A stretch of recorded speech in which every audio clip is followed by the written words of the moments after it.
Number 14. Beat down in Bucktown. 33-year-old Carl Michalak was walking alone in Chicago's Bucktown neighborhood one afternoon in September 2023 when a pair of muggers attacked him in broad daylight. The victim was walking past an alleyway during his lunch break on his first day at a new job, eating a slice of pizza and minding his own business when the assailants ambushed him without warning. Determined not to make it easy for the thugs to rob him, he fought back as hard as he possibly could despite being outnumbered. He could be heard yelling at the attackers to get off him as one of them threw him against a chain-link fence. In the meantime, a witness repeatedly honked her car horn in an attempt to scare the suspects off, but it didn't work, and the thieves made off with the man's backpack and cell phone. The good news is that the victim did not appear to suffer any serious injuries, although he was bruised up from being knocked around. The bad news is that no immediate arrests were made in the case, which came amid a disturbing spike in violent crime in the Windy City, which has been ongoing for several years now. Finally, in early 2024, authorities announced the arrest of 33-year-old Andre Simmons, who was identified through a DNA swab of evidence that was collected at the crime scene. Just 3 months before the attack, he had been released on parole after serving prison time for allegedly battering a police officer. Simmons allegedly admitted to the crime and downplayed the seriousness of his actions, stating it was only to be an whipping. As of March 2024, he remains held without bond at the Cook County Jail while awaiting his next court date, and the second suspect remains at large. Number 13. Hector Enrique Valencia. In early 2020, a 69-year-old transgender worker named Kimberly McRae was strangled to death with an electrical cord inside her Sydney apartment. She was killed by a much younger man who was allegedly angry after discovering that she was biologically male. The killer, a 23-year-old Colombian military veteran named Hector Enrique Valencia, had gone to McRae's apartment to indulge in her services, but began to suspect during the interaction that she was transgender. He later admitted in court that he was overcome with rage and punched McRae in the stomach. A struggle ensued between the two until Valencia overpowered McRae and held the cord around her neck until she stopped moving. 3 days later, he fled the country while telling a friend over text message that he believed he had killed her, adding, "I do not know if she is dead, but she must be after what happened." He was apprehended in Aruba and extradited back to Australia to face a murder charge. Valencia testified in court that he felt deceived by McRae's dishonesty and that her transgender status violated his religious beliefs. Known as the gay panic defense, it's a commonly used argument in situations that involve straight men killing transgender women, and while it's being met with increasing disapproval from members of the public who do not see it as a valid excuse for murdering someone, it still sometimes holds up in court. Valencia's lawyer claimed that just because he was overcome with emotion, which led to him ending a person's life, that it did not equate to a prejudice against transgender people. The prosecutor disagreed, also arguing that Valencia's failure to render aid to McRae and his decision to leave her alone in her apartment to die showed a lack of remorse for his actions. Rather than take his case to trial, Valencia pleaded guilty to a reduced manslaughter charge and was sentenced to 10 years in prison with the requirement that he serve at least 6 years and 9 months behind bars. Once he's released, he'll be deported back to Colombia and will no longer be welcome in Australia. Number 12. Terrorizing Trio versus Ohio Dad. 53-year-old father of 3, Donnie Smith, was at a Kroger grocery store in Columbus, Ohio one evening in December 2023 when 3 young men attacked him out of the blue. The suspects appeared to target Smith at random as he exited the store and was ambushed by the waiting killers. Court documents state that a witness told police that one of the suspects was laughing and enjoying himself as the teens beat Smith mercilessly in the parking lot. They eventually fled the scene, leaving the victim unconscious and bleeding on the pavement. A store employee found Smith clinging to life, and he succumbed to his injuries in the hospital 2 weeks later. According to a police report, the suspects had gotten into an altercation with another customer before they attacked Smith. A security guard had told them to leave the property, but they clearly didn't listen. 18-year-old Deonta Hughes, 19-year-old Jamarian Evans Bennett, and 17-year-old Jaden Agee all face murder charges. Hughes and Evans Bennett are each being held on a $1 million bond. In the meantime, the court will work to determine whether they plan to prosecute Agee as an adult, which is a distinct possibility given the brutal nature of the crime. Number 11. Jason McDermot. 29-year-old single mom Morgan Fox was mercilessly gunned down outside her Ohio home as she left for work early one morning in October 2020. Investigators quickly ruled out a robbery gone wrong and concluded that someone had gone to the scene with one goal in mind: to execute Morgan in cold blood. Morgan was a beautiful woman who turned heads everywhere she went. After putting their suspicions about her live-in fiancé's involvement in her death on the back burner, detectives began exploring the possibility of a disgruntled admirer seeking deadly revenge against the young woman for turning down their advances. This theory led them to Morgan's co-worker, Jason McDermot, who had worked alongside her at a FedEx facility since she started the job 5 months earlier. Morgan initially considered McDermott to be a friend, but he overstepped her boundaries. On one occasion, McDermott sent Morgan a text message saying he couldn't stop thinking about her. She responded with a reminder that she was engaged.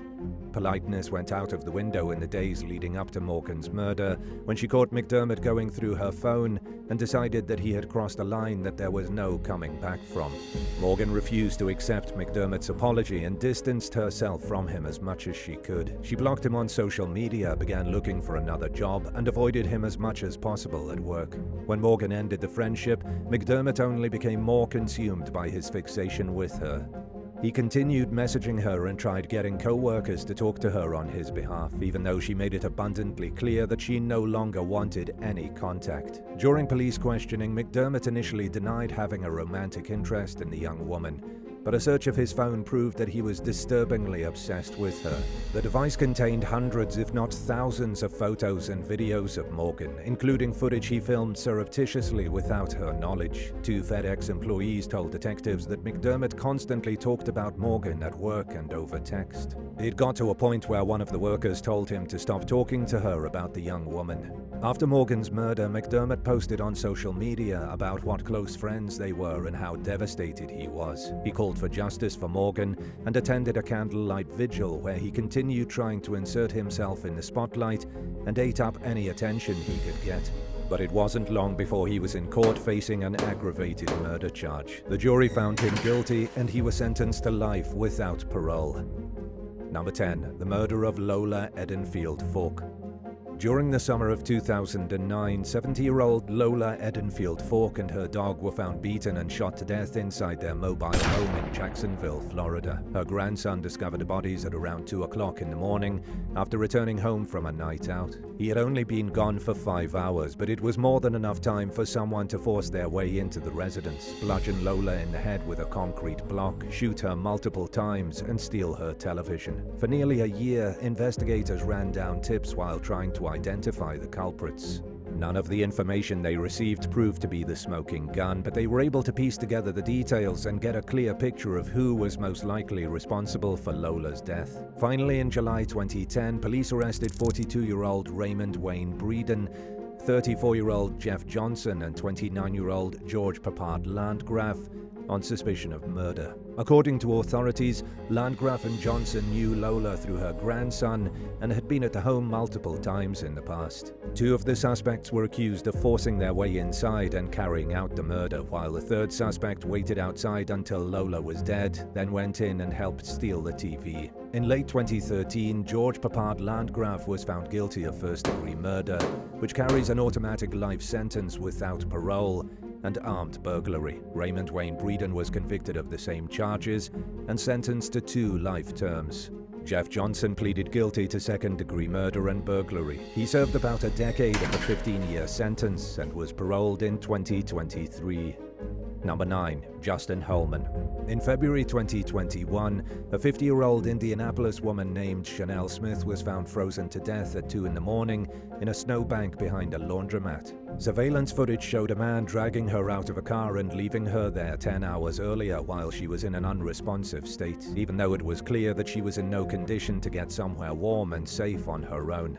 Around 2 hours later, Chanel could be seen sitting up and trying to move. She quickly laid back down and didn't get up again. A post-mortem toxicology test revealed that she had a blood alcohol content of 0.297 when she died, which is more than 3 times the legal limit for driving. The medical examiner concluded that Chanel would most likely still be alive if the suspect hadn't dumped her in the elements to fend for herself when she was obviously unable to do so. Her death was ruled a homicide, and investigators traced the car in the surveillance video to the nearby home of 36-year-old Justin Holman, who lived just a half-mile from where Chanel's body was found. He allegedly admitted that he had been drinking with Chanel that afternoon and said that he left her in the cold because she passed out and wouldn't wake up. Holman didn't have an explanation for why he didn't at least leave Chanel in front of the laundromat, where people would have been more likely to see her and get her to safety, rather than behind the building where she went unnoticed until it was too late. Authorities charged Holman with kidnapping and reckless homicide, and in 2023 a jury convicted him on both counts. He was sentenced to 20 years in prison with credit for the 2.5 years he spent in jail awaiting trial. Number 8. Alejandro Rojas. In early 2020, 21-year-old Dianeth Lopez traveled from California to Seattle to see her married boyfriend, 23-year-old Alejandro Aguilera Rojas. Dianeth's friends and family knew about the relationship, but Rojas had kept it a secret from the people in his life for obvious reasons. The clandestine couple had met 2 years earlier through a mutual friend and had kept in touch over text message. While many people would be unwilling to get romantically involved with a married individual, Dianeth felt a strong enough connection to Rojas to knowingly be the other woman.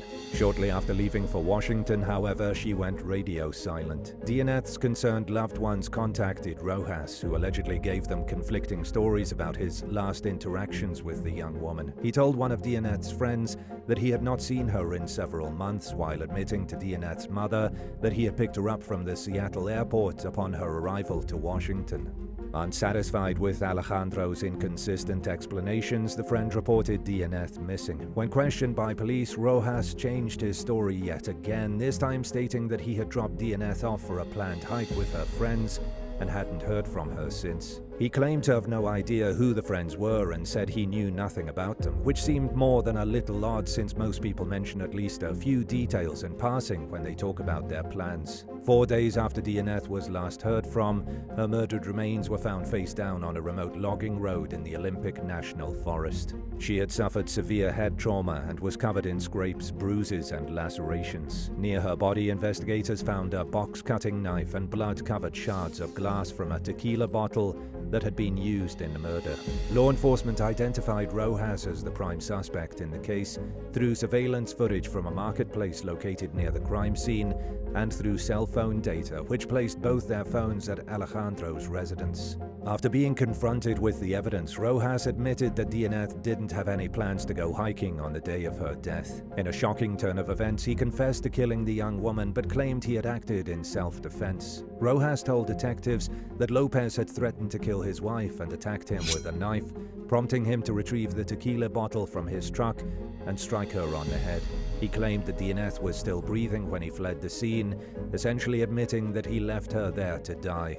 Based on the young woman's injuries, the medical examiner who performed her autopsy concluded that she was not the aggressor in the altercation that resulted in her death, but that she had been attacked and had fought for her life. Her death was ruled a homicide, and Rojas was charged with her murder. Rojas pleaded guilty to second-degree murder in 2021 and was sentenced to just under 17 years in federal prison.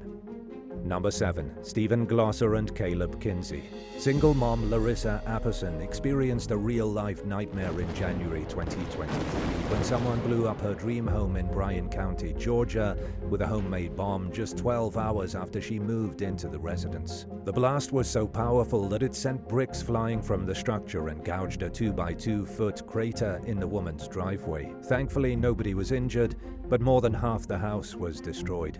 Larissa, her daughter, and their puppy were looking forward to spending many years in the house, which the hard-working Emma Gree from South Africa bought outright after saving her money and living modestly for many years. She vowed to repair the home and move forward with her life, but was in disbelief over the horrific crime that had been committed against her little family. More than a year after the explosion in March 2024, federal authorities announced the arrest of 37-year-old Stephen Glosser and 34-year-old Caleb Kinsey in connection with the crime. According to the U.S. Attorney's Office, Glosser met the victim through a dating app. They had a brief and casual relationship, but blocked one another after things went sour.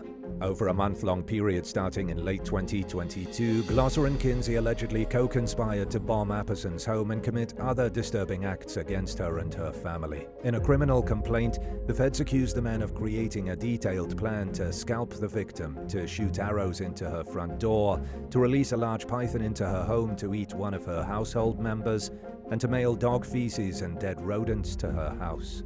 According to prosecutors, Glosser and Kinsey located the home through internet searches and proceeded to outline a route to her residence. The men also allegedly placed Apperson under surveillance and built a homemade bomb using tannerite that Kinsey bought off the internet. They are each charged with stalking, conspiracy to use an explosive to commit a felony, use of an explosive to commit another felony offense, and possession of an unregistered destructive device. A law enforcement spokesperson said that the authorities believe they know the suspect's motive, but that they are unwilling to disclose it at this time. Number 6. Stuart Rovski. When it comes to the types of goals people can pursue for a respectable and rewarding future in modern-day America, the options are almost endless. Stuart Rovski of Greenfield, Wisconsin, nevertheless decided that his dream was to become a serial killer. During his senior year of high school in 2023, Rovski began stalking a classmate who was little more than an acquaintance in passing. The two had some classes together, but they barely knew each other, and they were certainly not friends. Out of nowhere, Rovski allegedly began leaving chocolate, love notes, and other gifts on a woman's car. According to the victim's mother, he also lurked in the school parking lot and stared at the woman like a total creep. While Rovski's initial behavior was annoying and weird, it didn't seem too much different from the actions of someone who's inexperienced with dating, has a crush, and is slow to take the hint that the object of his affection is not interested. But it wasn't long before the young woman realized that she was dealing with someone far more sinister than an awkward loner who sucks at expressing his feelings. As Rovski's infatuation escalated into an obsession, both his parents and the victim's parents began to worry about how far he would go. He allegedly admitted to leaving a box containing a knife, rope, and serial killer costume in the forest near the family's home, and told his father that he planned to eventually kill the woman. The police got involved, and a search of Rovski's phone reportedly turned up further evidence that he was serious about his intention to murder the victim. Detectives also found a notebook inside his bedroom which contained references to killing. During the investigation, another young lady accused Rovski of stalking her on Snapchat and waiting for her in a parking lot with plans to cut her throat. A video on Rovski's phone showed him approaching the woman's truck and discovering that the doors were unlocked. He said that he waited for the victim to return to her vehicle but changed his mind because she took too long. By the time law enforcement learned about Rovski's worrisome behavior, he had joined the US Army. He was expelled from the military and is currently being held in custody on suspicion of 1 count of attempted murder and 2 counts of stalking. Number 5. Michael Mishk Jr. Over a decades-long period starting in the late 1990s, a crooked businessman named Michael Mishk Jr. allegedly headed a powerful criminal organization in Hawaii called the Mishk Enterprise. He ruled by intimidation and violence, but managed to fly under the radar for his crimes until 2016, when he fell under suspicion for the murder of his late son's best friend. It was no secret that Mishk blamed 21-year-old Jonathan Fraser for the death of his son Caleb in a catastrophic car wreck that occurred the year prior. When Fraser vanished in 2016, Mishk instantly fell at the top of law enforcement's suspect list. A raid on Mishk's property in 2020 failed to turn up any sign of Fraser's whereabouts, but pulled back the curtain on a vast web of crime that investigators never expected to encounter. Mishk owned contracting, automotive, and fishing companies, as well as a nightclub and an extermination business, which served as the headquarters for the criminal enterprise. On the flip side of his legitimate businesses, he allegedly dabbled in almost every type of underworld market imaginable.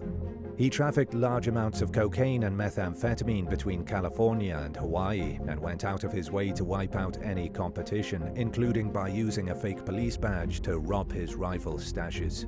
The Mishk Enterprise also discouraged rival bidders at used car auctions through threats and intimidation. As a result, the organization obtained vehicles at extremely cheap prices and controlled the region's used car trade. Mishk is also accused of laundering money through his companies and fraudulently putting his criminal female associates on his payroll. According to investigators, it didn't take much to displease him, and when someone crossed him, he allegedly had them tortured and killed. Mishk's crimes went undetected by law enforcement for years, thanks to the extreme caution he used in his communications, which included the use of encrypted apps, multiple cell phones, and face-to-face meetings. He also seems to have gone to great lengths to hide and destroy evidence, including Fraser's remains, which were never found. Despite the absence of a body, authorities eventually decided to move forward with a murder charge against Mishk. They built the case with help from a young informant, James Balling Salas, who told the FBI that he witnessed Fraser's agonizing final hours on Earth, which were spent bound to a chair with his mouth duct taped shut,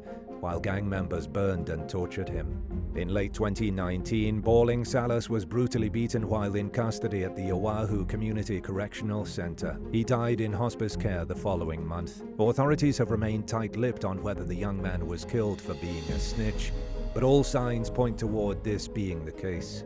By the time Mishk realized he was under federal investigation and tried concealing his crimes, it was too late. The feds had made these connections already, and Mishk was facing a lot more than a murder charge. He and 12 co-defendants were charged with a variety of crimes, including kidnapping, assault, racketeering, bank fraud, cocaine distribution, and use of a chemical weapon. As of early 2024, numerous defendants had flipped and decided to cooperate with authorities in exchange for leniency for their own crimes, including Mishk's own brother, John Stansel, and his right-hand man, Lance Bermudez. The trial against Mishk began in late January and is expected to last 6 to 8 weeks. Around 900 witnesses are slated to testify, including many who have expressed a fear for their lives. The outcome remains to be seen. Number 4. Gareth Win Jones. Mother of 4 Rhiannon Bragg met mechanic Gareth Win Jones in 2014 after popping a tire and getting stranded along a roadside in North Wales while on her way to visit her father. Jones stopped to help her, and the two soon began dating. In 2019, Rhiannon ended the 5-year relationship. She was unhappy, and all she wanted was to move on. And if Jones truly cared about her, he would have respected her wishes, even if he was heartbroken by her decision. At the very least, he should have at least accepted that the relationship was over.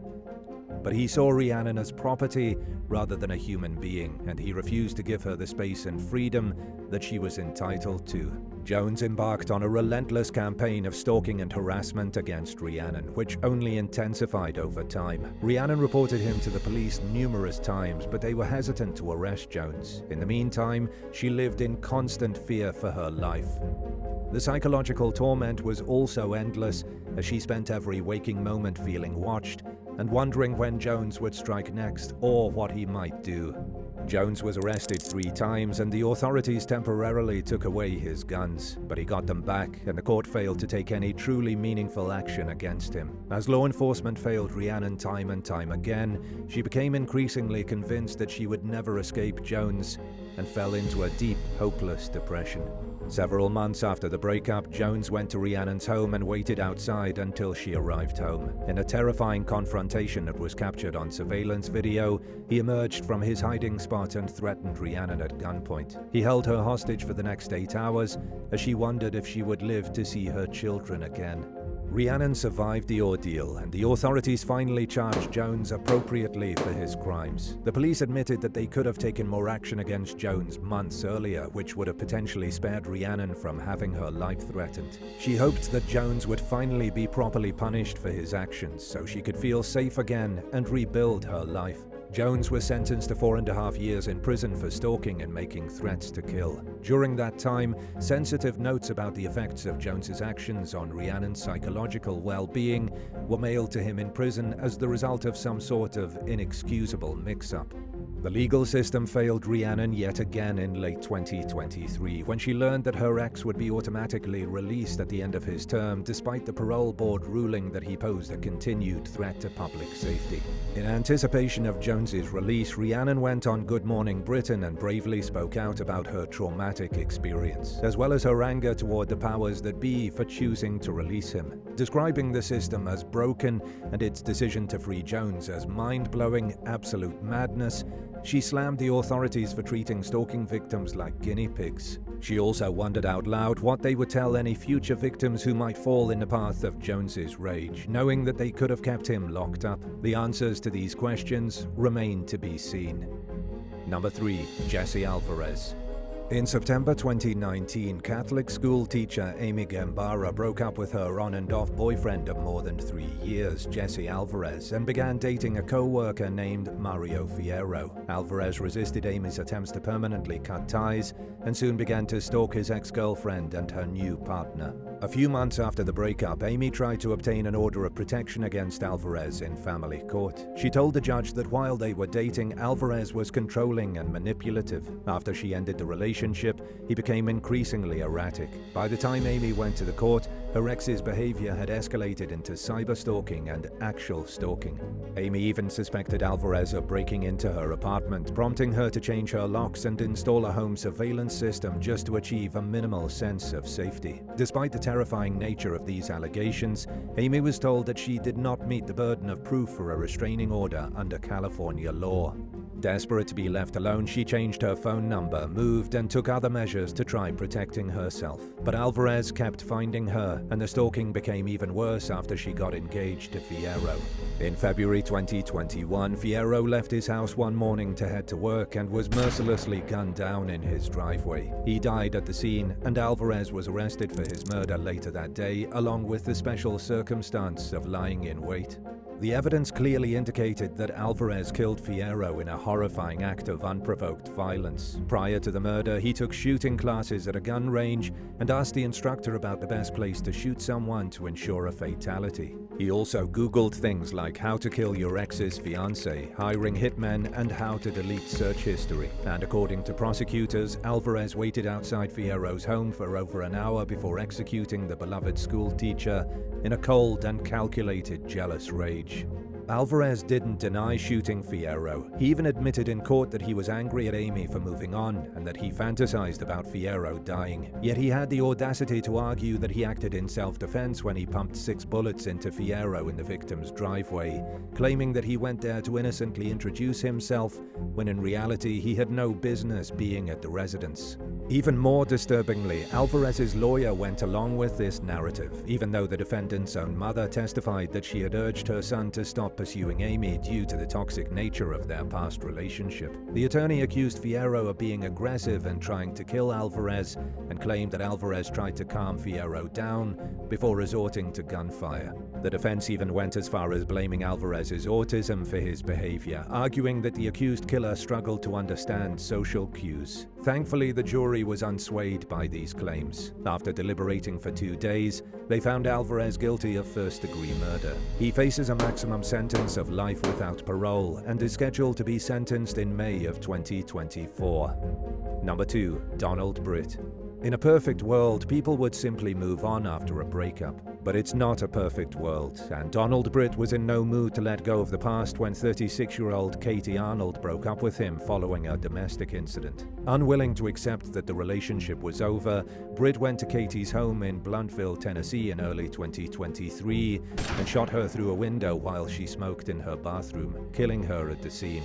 He then went to the nearby home of 56-year-old Barry Countess and murdered him as well. Brit stole Barry's vehicle and was apprehended later that morning after he crashed the car. Shortly after the murders, Katie's mother, Donna Arnold, told local station WJHL that her daughter had met Brit at work. She said that Katie felt unsafe after the breakup and had noticed Brit driving around near her house. Aware that Brit was stalking her and too scared to go anywhere else, Katie had started coming straight home from work.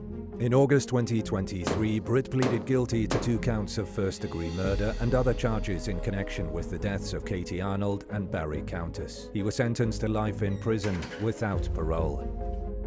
And now for number 1. But if you want to hear more bizarre and crazy stories, stay tuned after the video for some more content.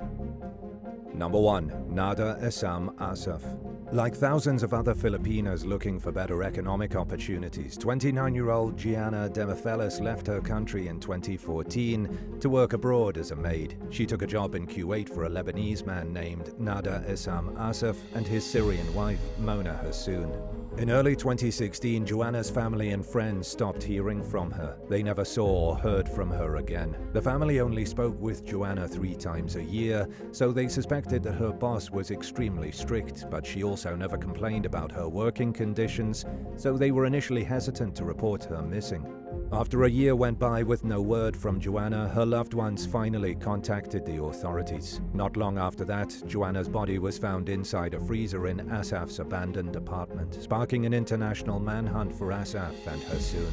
She had been tortured and murdered, sparking widespread outrage in the Philippines and demands for better protections for Filipino and Filipino workers in foreign countries. The country's president, Rodrigo Duterte, banned domestic workers from working in Kuwait as a diplomatic crisis ensued between the two nations. He also offered free flights back to the Philippines for any workers who wanted to return, including those who had overstayed their visas and were in Kuwait illegally. Assaf was located in Lebanon and Hassoun was found in Syria. They both managed to avoid extradition to Kuwait and were tried in absentia for Joanna's murder. In 2018, the court found the couple guilty and sentenced them to death, but the convicted killers' home countries refused to extradite them to face their punishments. Assaf and Hassoun were put on trial for a second time the following year in their respective countries. In September 2019, Hassoun was found guilty and sentenced to 8 to 15 years in a Syrian prison. According to the most recent available updates on the case, Assaf has yet to face trial in Lebanon.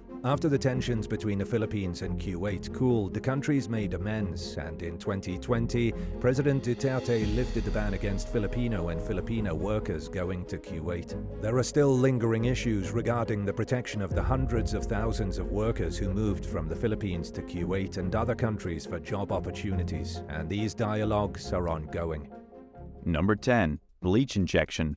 A nurse managed to kill 5 of her patients by injecting bleach straight into their dialysis tubes. Her name is Kimberly Science, and she worked at the DaVita Dialysis Center in Lufkin, Texas. Investigators at the time of the murders were trying to figure out why there were so many fatal heart attacks happening, far more than usual. As it turned out, Kimberly was behind it. Kimberly herself was born in 1973 in Massachusetts. She eventually moved to the small town of Lufkin, and then in 2007 started working as a vocational nurse at the center. Before this, she was fired from a handful of other healthcare jobs. She was fired from the Lufkin Hospital after being accused of stealing drugs and faking her urine test. Around the time she started working at the center, her marriage was in a rough patch. Her husband had already filed for divorce and even obtained a restraining order against her. In 2007, she was also arrested for public intoxication, domestic disturbance, and criminal trespassing. By 2008, she was heavily medicating herself for depression. It was around the same time that Kimberly started feeding herself medication that people at the center started dying. They saw a spike in patients suffering from cardiac arrest during dialysis treatment. Medical responders were called to the facility no less than 30 times in a single month, whereas in 15 months prior, they had only been called twice. Clearly, someone was murdering these people. Kimberly was quickly busted. Patients actually witnessed her preparing a bleach solution and then putting it inside a syringe. She was fired from the job, quickly arrested by local police, and charged with 1 count of capital murder and 5 counts of aggravated assault. Number 9. Italy's Angel of Death. Daniela Poggiali is known as Italy's Angel of Death. She is also considered to be the worst serial killer nurse in history. The authorities suspected that Daniela had killed upwards of 90 people while working as a nurse. Investigators originally accused her of drip feeding as many as 38 patients pure potassium chloride, which happens to be the same chemical compound that they use in the United States for lethal injections. That original 38 has since risen to 93, and all over the course of just 2 years. While the investigators still don't know all the grisly details of these terrible murders, they fear she could have been killing up to 3 people a day. You're probably wondering how all of this even happened. How does someone kill 90 people without getting busted?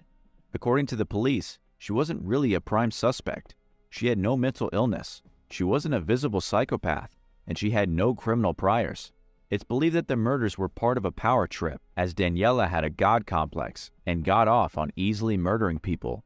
Naturally, Daniela denied the accusations, but it didn't save her from being sentenced to spend 30 years in prison in 2016. She will likely never see daylight again for her terrible crimes. Number 8. Charles Cullen. Charles Cullen is the most notorious serial killer in the history of New Jersey. Back in December of 2003, he told authorities that he had murdered up to 45 patients during the 16 years he had worked at various hospitals throughout New Jersey and Pennsylvania. The first murder was committed on June 11, 1988. A judge had been admitted to the St. Barnabas Medical Center for an allergic reaction. Instead of treating the man, Charles injected him with a lethal overdose of medication. He went on to kill 10 more people at that hospital, including a patient suffering from AIDS, who Charles injected with way too much insulin. He quit his job in 1992 when authorities at the hospital began getting suspicious, but his killing was far from over. He went on to get a job at the Warren Hospital in Phillipsburg. He murdered 3 old ladies by forcing them to overdose on their medications. His final victim even claimed that a male nurse had injected her with something while she was asleep, but the healthcare workers at the facility dismissed her comments and called her crazy. This went on until 2003, when after murdering people at 10 different hospitals, he was finally apprehended by the police. On March 2, 2006, the insane nurse was given 11 consecutive life sentences. He will be eligible for parole in 397 years. Number 7. Stealing identities. A nursing assistant had gotten into some serious trouble for stealing the identities of people she was supposed to be taking care of.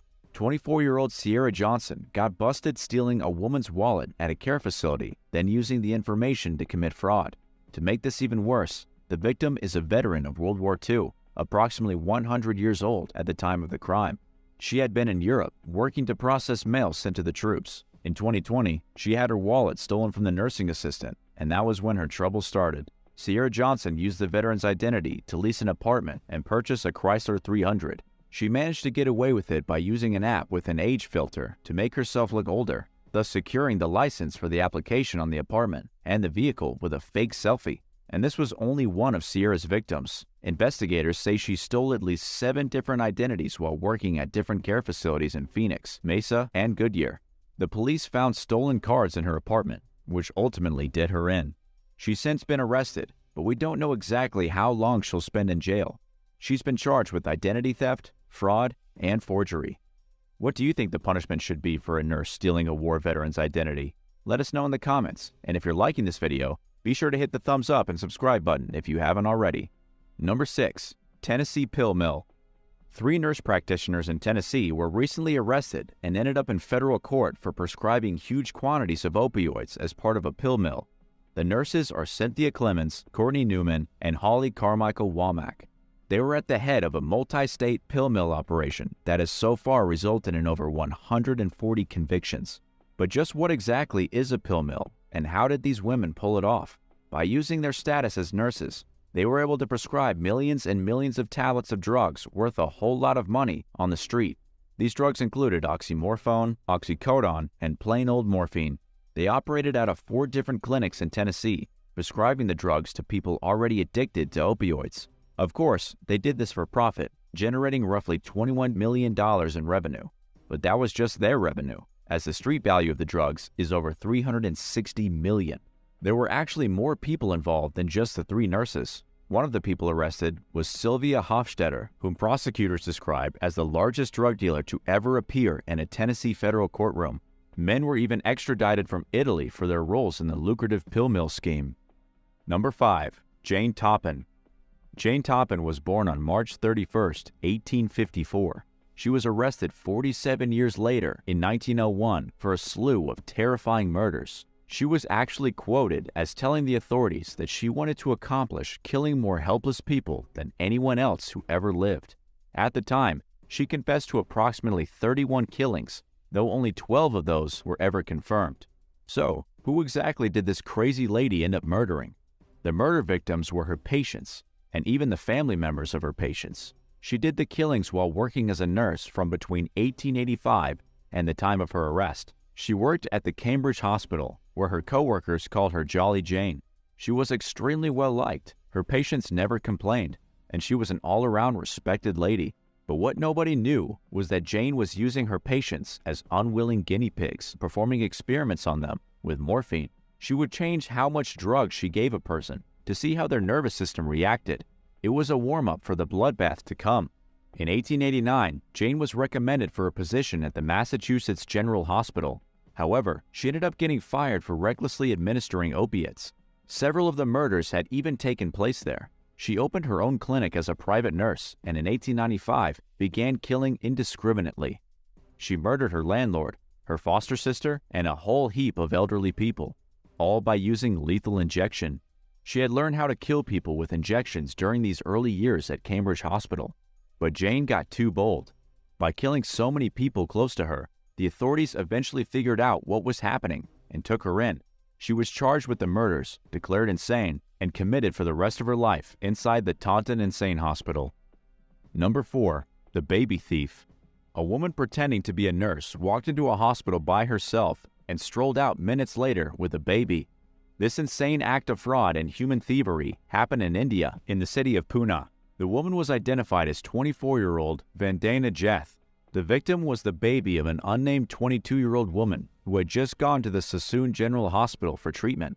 The mother and her baby were sitting in the care ward waiting to see the doctor when a woman wearing a nurse's uniform walked into the room. The nurse told the mother that one of her family members had just arrived to meet her. The nurse then offered to look after the woman's baby while she went and talked to the relative. Not even thinking twice, the mother handed over the infant and walked out of the room. When she returned, the nurse and the baby were gone. Obviously panicked, the woman informed security at the hospital, who contacted the local police station.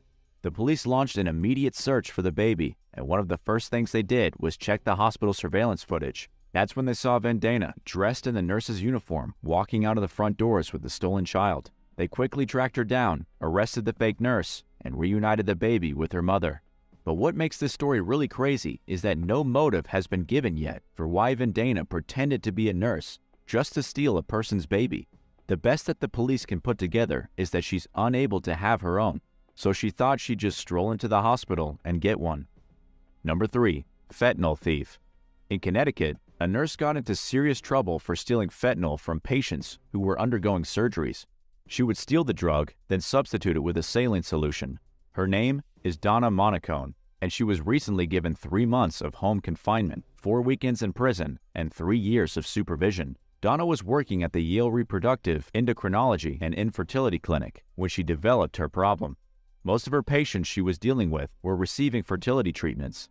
Part of the treatment involved fentanyl being delivered in an IV so that the patients didn't feel any pain during the procedure. Unfortunately for the patients, they all felt incredible pain. Donna swapped out the pain-relieving fentanyl for saline, then used the fentanyl to get herself high. She was horribly addicted to the stuff, and it all started after she and her husband got divorced. To make matters worse, the woman who got robbed of their fentanyl were treated like drug addicts by their doctors, who then complained that fentanyl wasn't working.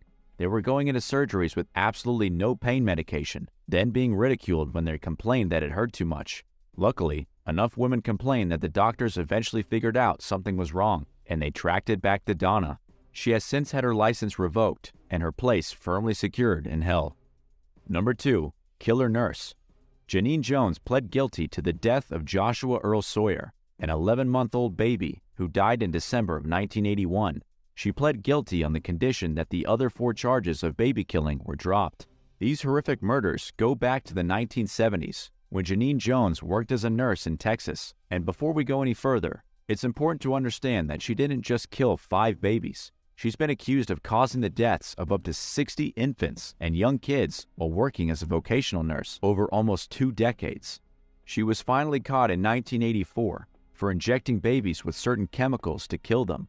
It was 15-month-old Chalisa McClellan that she was caught murdering, gaining her a prison sentence of 99 years. The most recent conviction of Joshua Sawyer came in 2017 to prevent Janine from being released due to a Texas law designed to prevent prison overcrowding. She was supposed to be released mandatorily in 2018, but the newest murder charge put her away for the rest of her life. As for why she did it, she claimed that it was all to stimulate a special pediatric intensive care unit in the city of Kerrville where she worked. She thought that if enough babies died, they'd have to create a new intensive care unit for kids. In her twisted mind, she actually thought she was doing the right thing. And number 1, the OnlyFans nurse. Allie Ray was a hardworking nurse whose situation changed dramatically in September of 2020. She had been working brutal 14-hour days in the intensive care unit for barely any money until the COVID-19 pandemic happened. With the lockdown, things changed. She found herself selling risque pictures of herself online to help pay the bills. What she hadn't expected when she started posting the pictures was that she'd make a fortune. In the first month, she made almost double what she was making as a nurse, and she got good at selling herself. She ended up making $75,000 a month with OnlyFans. But it wasn't long until jealous colleagues uncovered what she was doing. When her coworkers came across her profile, they sent it along to her boss. Her boss then gave her an ultimatum. She could either quit posting lewd pictures of herself on the internet and keep her job, or she was fired. Allie chose to be fired, and she's now 37 years old and making almost $100,000 a month, and she doesn't have to step foot inside a hospital.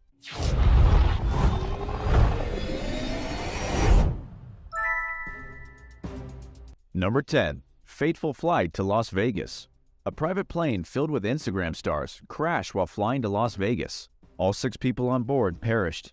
For those who absolutely despise Instagram celebrities, this is probably the ultimate irony. People who got famous for taking pictures, living the luxury lifestyle, literally died because of their luxury lifestyle. Their private plane crashed in Arizona, plummeting into TPC Scottsdale 15 minutes after taking off from the airport. By 9 o'clock in the evening, the wreckage was on fire. The victims are Mariah Sunshine Coogan, Iris Rodriguez Garcia, Elena Lagos, James Pedroza, Anand Patel, and Eric Valente. James Pedroza was the one piloting the aircraft. The last check that Pedroza did with air traffic control, he did not indicate that there was any trouble on board. When the air traffic controller asked if he was experiencing any difficulty, he said that everything was good. They were just doing a training session. Immediately after, the plane crashed. The Federal Aviation Administration is investigating the incident, though they have not been able to determine why the plane went down. The plane was a Piper PA-24 Comanche, popular with private flyers. As for the Instagram celebrities themselves, Mariah Sunshine Coogan was arguably the most famous. She had over 28,000 followers and was only 23 years old. She actually quit high school back in 2012 to pursue a career in the modeling industry. A career in the modeling industry translated to taking pictures of herself at pools with her friends. Number 9. Coachella Valley Disaster. 4 residents of Coachella Valley were killed when a private jet crashed down near Lake Tahoe on a Monday afternoon. The private jet was a Bombardier CL-600. It crashed near a golf course in the town of Truckee, killing 6 people on board the plane. According to the Federal Aviation Administration, the aircraft went down just a few blocks from the runway as the pilot was trying to land. What we do know is that 4 of the 6 deceased had direct ties to the Coachella Valley, with at least 3 of them being part of the Hideaway Golf Club. What that means is that they were filthy stinkin' rich, as the golf club happens to be private in an area where homes sell for around $6 million apiece. We don't yet know who all the victims are or why they were flying into the area. We also don't know why the plane crashed. It touched down in a wooded area just beside the golf course, leaving behind blackened trees, chunks of twisted metal, and of course, mutilated bodies. Number 8. Split in half. A private jet had the worst landing ever in the capital of Honduras, Tegucigalpa. The Gulfstream G200 was a private jet that took off from Austin, Texas, and then skidded off the runway when it tried to touch down in Honduras at the international airport. Rather than just sliding and coming to a stop, it went across the street into a forested area and split in half. Miraculously, the 6 Americans on board were rescued with only minor injuries, even though the plane crumpled as if it was made of paper. All 6 of them, 5 men and 1 woman, walked away practically unharmed.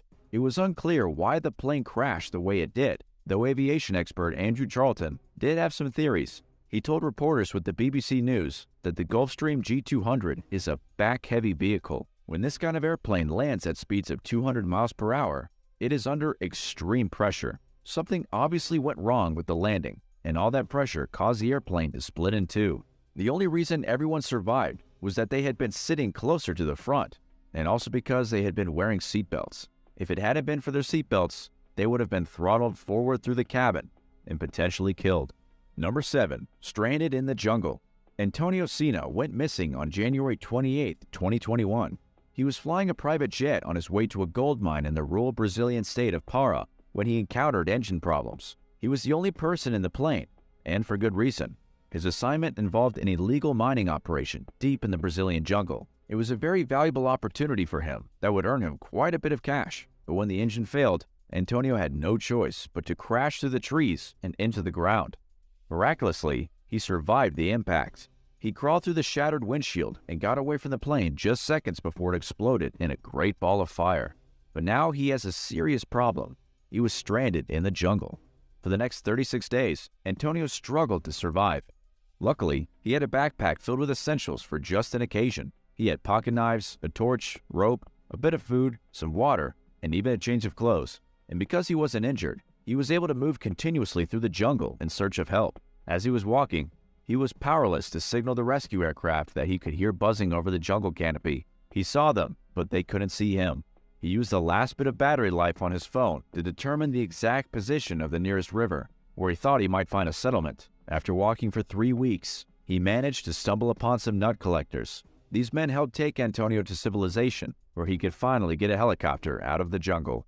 Do you think you'd be able to survive 36 days in the jungle? Let us know how hardy you think you are in the comments below. And if you're liking this video, be sure to hit the thumbs up and subscribe button if you haven't already.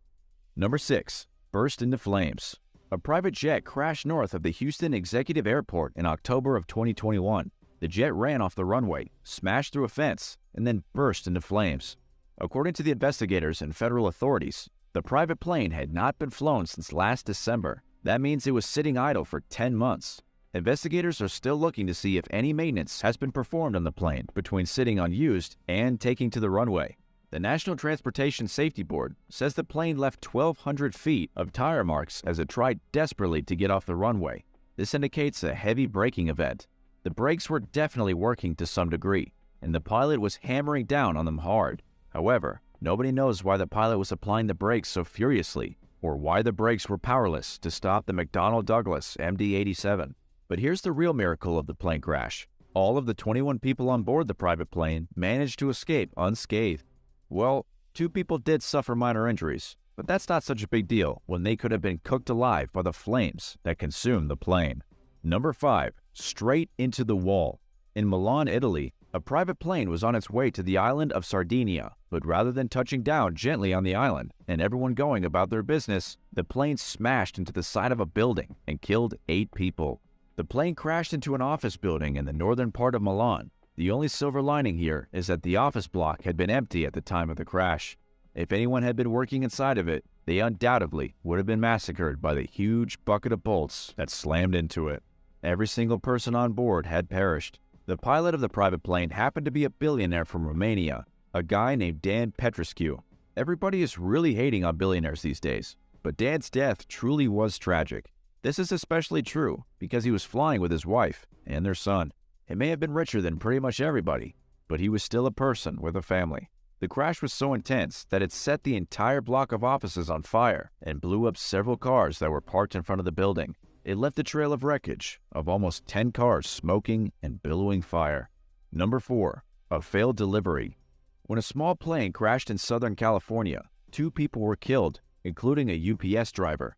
2 other people were injured as the plane made its horrifying landing in the middle of a neighborhood. The aircraft was a twin-engine Cessna 340, and it crashed about 20 miles from San Diego in the city of Santee. It didn't crash in a field, not even on the street. The plane plummeted into a group of houses and vehicles like an asteroid falling out of space. 3 homes were seriously damaged. 2 of them were completely burned, and a UPS truck was decimated.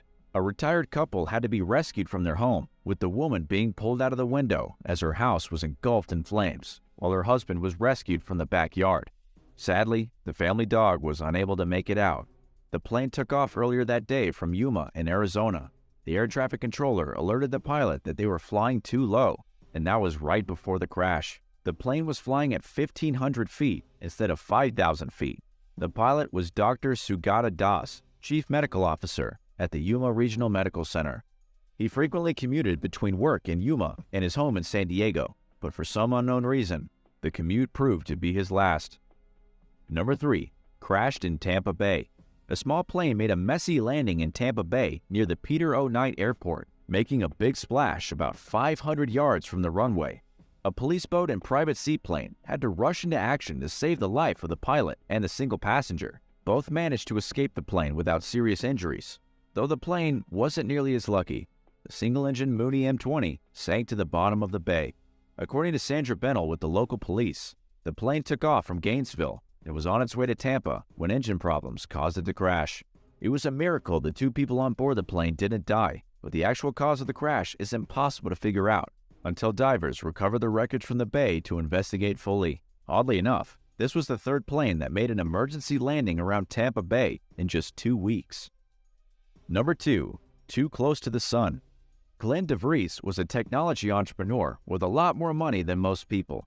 If you recognize the name, it's probably because he just flew into space along with William Shatner on Blue Origin, Jeff Bezos' spaceflight company. But as they say, if you fly too close to the sun, you might get burned. After making it all the way to space, the final frontier, Glenn DeVries died in his private plane while trying to fly through New Jersey. He crashed 40 miles from Manhattan in a single-engine Cessna 172. The entrepreneur had been flying from Essex County to Sussex County when the plane crashed under unknown circumstances. The Federal Aviation Administration is still trying to figure out what went wrong. What we do know is that the entrepreneur got his private pilot license just recently in May. Commercial flight instructor Thomas P. Fisher was also on board the airplane when it crashed. He too perished. From what anyone can tell, this looks like a classic case of a training accident. And number 1, the Air Force disaster of 1996. In 1996, April 3rd to be exact, Ron Brown and 34 other people were killed when their Air Force CT-43 crashed into a mountain. Ron Brown was the Secretary of Commerce at the time for the Clinton administration. This was a private government aircraft flying near Dubrovnik in Croatia. An inquiry done by the Air Force blamed the brutal crash on the pilot, as well as a poorly designed landing by the Croatians. The people on the airplane included business executives and government officials. Back in the 90s, Croatia was devastated by war. They had only been recently broken away from Yugoslavia. The business executives and the government representatives were there to explore investment opportunities, or in other words, to exploit the war-torn nation. But when the pilot tried to land the plane on the runway, he got confused, miscalculated his approach, and smashed into the side of a mountain, killing everyone on board except for 2 people. Only 2 Americans walked away from this crash, making it one of the worst private plane disasters in history.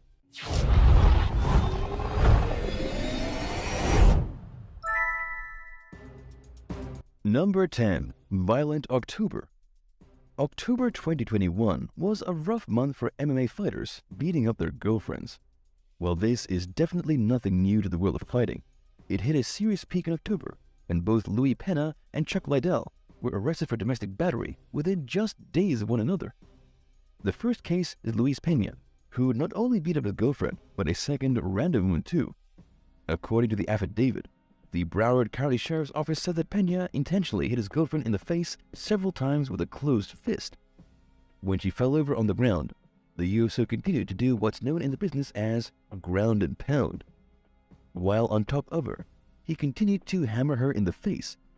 By the time she was taken to the hospital, she was suffering from abrasions on her wrist and even a bite mark on her knee from where the maniac started gnawing on her. A woman who had absolutely nothing to do with the attack saw what was happening and tried to stop it. That's when Louis turned his attention on her and gave her a swift jab to the eye. She fell over, and that was it. As for Chuck Liddell, he was also arrested for beating up his partner. It happened just after midnight when deputies had to respond to a family disturbance at Chuck's house. The sheriff's office says that Chuck and his wife had been involved in a physical altercation, though his wife did not need medical treatment. But from what Chuck says, it was actually his wife who assaulted him. Number 9. Fighting in the streets. A mixed martial arts fighter got into a bare-fisted brawl with a European powerlifter on the streets of Russia. The powerlifting champion was 32-year-old Andrei Drakev. The MMA fighter was Anar Alekveranov. The 2 men got into an argument over something extremely silly. They were debating whether MMA fighting is better than gymnastics. To make matters more ridiculous, it happened at 7 o'clock in the morning, outside a cafe where people were eating their breakfast. Just imagine waiting in line for your first sip of coffee, and then seeing these 2 bulky dudes start throwing punches at one another.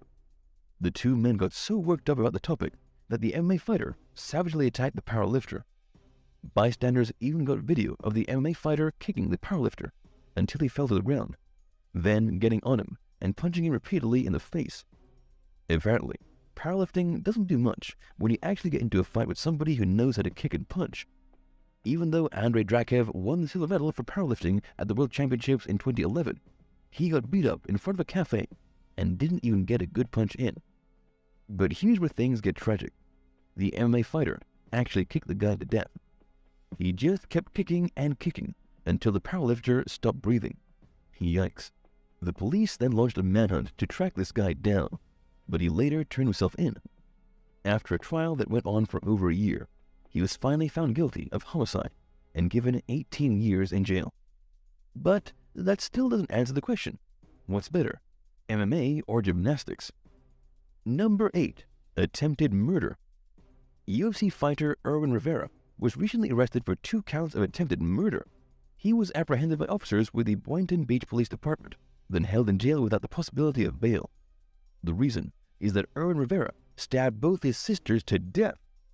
His sisters, one of them 22 and the other 33, were discovered by Boynton Beach Police after they were called to a residence where there had been an alleged disturbance. It was quite a serious disturbance actually, since the 22-year-old had stab wounds to her back, head, and arm. The other sister had been stabbed repeatedly all across her body, and both her lungs had collapsed.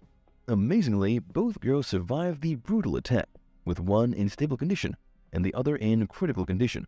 Irwin later admitted to the police after they caught up with him when he fled from the scene that he killed his sisters and he did it on purpose.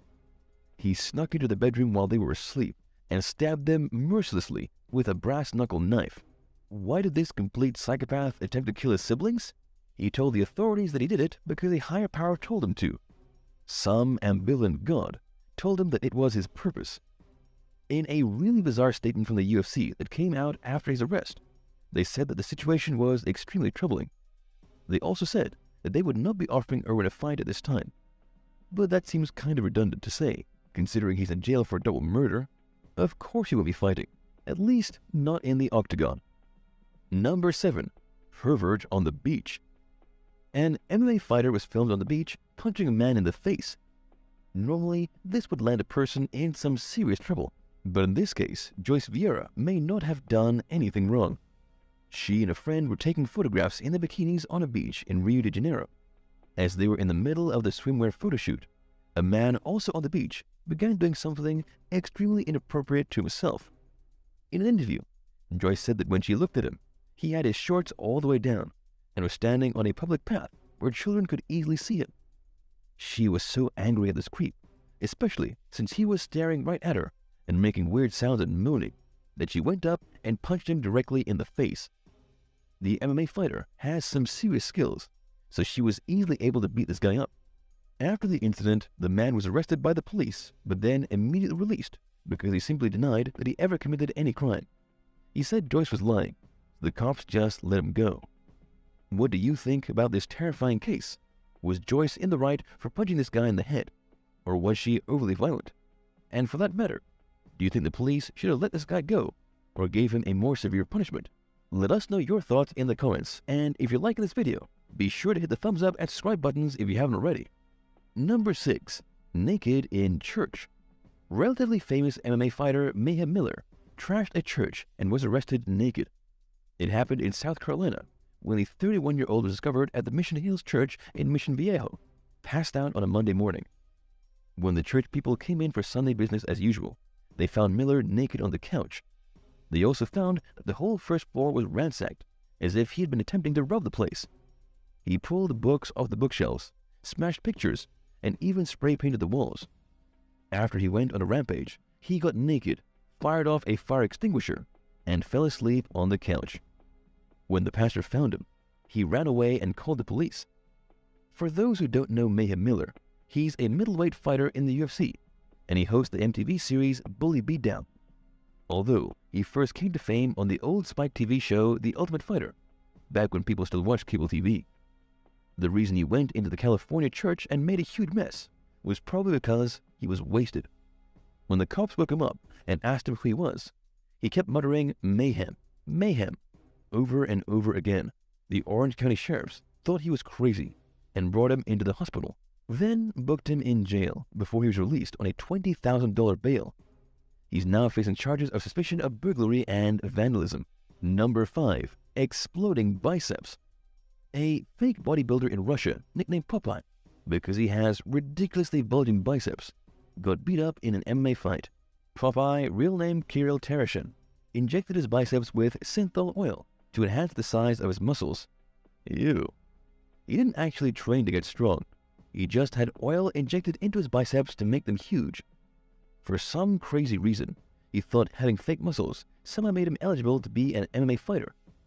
He gave himself the name Bazooka Hands and then stepped into the ring with another amateur fighter. However, he was forced to quit almost immediately when his famous arms exploded. His biceps literally burst before the fight could even end, kind of like two giant zits on his arm being blown up because someone squeezed them too hard. He lost the fight and had to go to the hospital. Bazooka Hands never did make a career as an MMA fighter. He actually had to undergo several surgeries to remove dead muscle and skin from his arms because of the oil he injected himself with. At one point, doctors even feared he might have to have both his arms amputated because of how much oil was in them, slowly poisoning his body. If he didn't remove the oil, it's likely he would have died. Number 4. Failed sobriety test. In Cape Canaveral, Florida, a man was taken into custody when police pulled him over for driving under the influence. The man turned out to be Kalen Holcomb, an MMA fighter. He tried to bribe the police by offering them free martial arts lessons if they would just let him go. But the bribe wasn't good enough, and the police still took him straight to jail.